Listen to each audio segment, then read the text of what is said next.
Oke, Assalamualaikum warahmatullahi wabarakatuh. Pada kesempatan kali ini saya akan coba untuk membahas salah satu contoh dari soal ujian kompetensi D3 Farmasi. Soal yang akan saya bahas adalah soal di bidang kimia tentunya. Nah, untuk D3 Farmasi mungkin kimia tidak banyak ya, karena termasuk kategori minor untuk D3 Farmasi, tapi untuk analis farmasi mungkin termasuk yang mayor. Nah, untuk D3 Farmasi untuk kimia yang salah satu yang sering muncul adalah soal ini, yaitu terkait dengan kromatografi lapis tipis. Baik, kita mulai ya.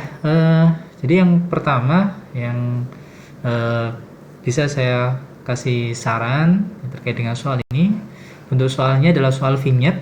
Mungkin dulu pernah sempat saya bahas tentang soal vignette, tentu mungkin ada yang belum pernah lihat atau yang sudah pernah lihat. Yang tentunya soal vignette itu pasti atau sering diberikan baik untuk CBT ataupun UKOM ya, yang pakai CBT biasanya pakai soal vignette. Gimana sih soal vignette? Singkatnya adalah dia punya deskripsi soal ya, deskripsi soal atau cerita, soal cerita, ada deskripsi soalnya, kemudian ada pertanyaannya. Dan di vignette tersebut selain deskripsi biasanya juga ada keterangan gambar ya. Terus tentu saja ada pilihan jawaban multiple choice A, B, C, D, E gitu ya. Nah, tips singkat dari saya untuk soal vignette ini mungkin bisa diterapkan di soal-soal atau ujian CBT yang lain. Untuk soal vignette ini biasanya yang pertama kita lakukan adalah kita harus belajar membaca cepat dan paham dengan cepat soal dan juga deskripsi soalnya atau soal vignette-nya. Nah, cara pertama untuk menjawab soal biasanya kalau saya ya, tipsnya adalah kita lihat langsung ke pertanyaannya atau lead soalnya. Contohnya di sini adalah apa kandungan senyawa kimia dalam ekstrak tanaman tersebut ya. Kita baca soalnya ini berarti kita nanti harus segera menelaah bahwa kita nanti akan mencari kandungan senyawa kimia pada suatu tanaman ekstrak tertentu. Berarti kita lihat kalau ekstrak tanaman kandungan senyawanya menggunakan apa, berarti kita harus melakukan identifikasi ya, identifikasi kandungan senyawa aktif. Nah, nanti salah satu metodenya pasti berarti menggunakan kromatografi lapis tipis. Setelah itu baru kita baca soalnya dengan seksama. Nah, contohnya langsung kita baca soalnya ya. Kandungan senyawa aktif pada ekstrak daun kelor Moringa oleifera yang kaya antioksidan dianalisis menggunakan metode kromatografi lapis tipis. Jadi kita sudah melihat soalnya identifikasi ya, berarti tinggal kita lihat metodenya, metodenya kromatografi lapis tipis. Nah, untuk identifikasi pasti nanti akan ada hubungannya dengan totalan noda, jarak noda, RF gitu kan, harus langsung menuju ke arah sana. Kalimat berikutnya, sebanyak 20 mikroliter ekstrak dan 5 pembanding ditotalkan pada plat silika gel 60 F254 sebagai fase chamber untuk pengembangan, dilakukan deteksi bercak sehingga diperoleh kromatogram. Nah, di kalimat kedua ini informasi yang kita dapatkan adalah sebenarnya yang paling penting hanya di awal ini aja ya. Jadi ekstraknya sebanyak 20 mikroliter ya dan 5 pembanding. Jadi nanti untuk identifikasi ini di satu plat itu ada 6 totalan, 1 ekstrak dan 5 pembanding. Kalimat terakhirnya ekstrak mengandung senyawa kimia tertentu.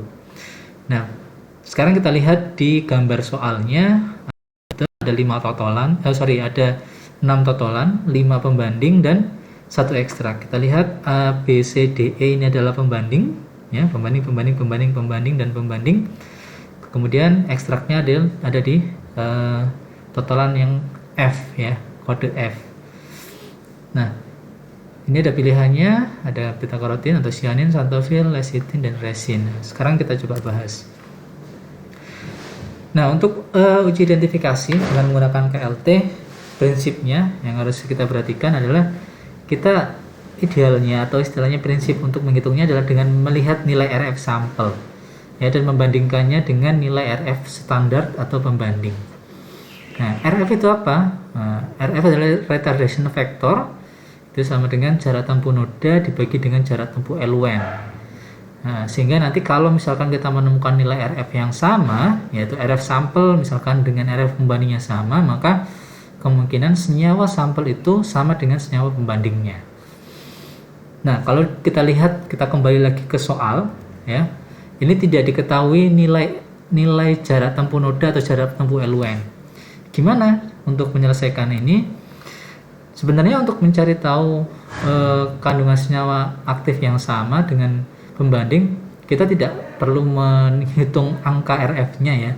Karena sebenarnya secara kasat mata kita bisa melihat dari jaraknya nodanya itu sejajar atau tidak, sama atau tidak dengan pembanding.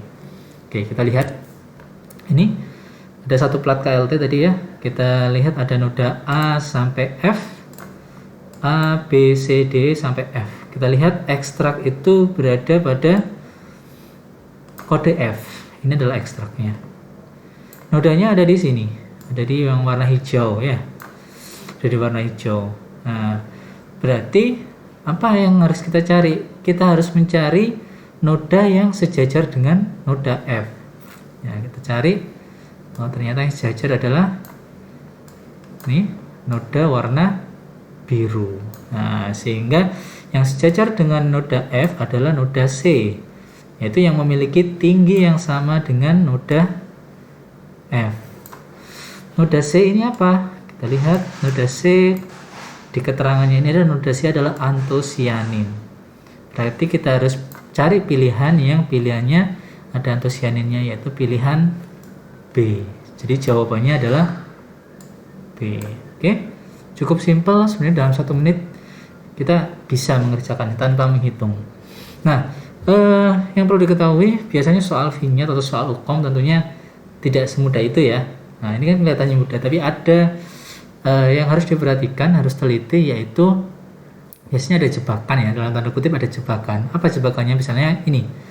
Jadi kalau kita tidak teliti, ini kan kita diarahkan ke jawabannya adalah noda biru dan ini langsung menuju ke kode C ya.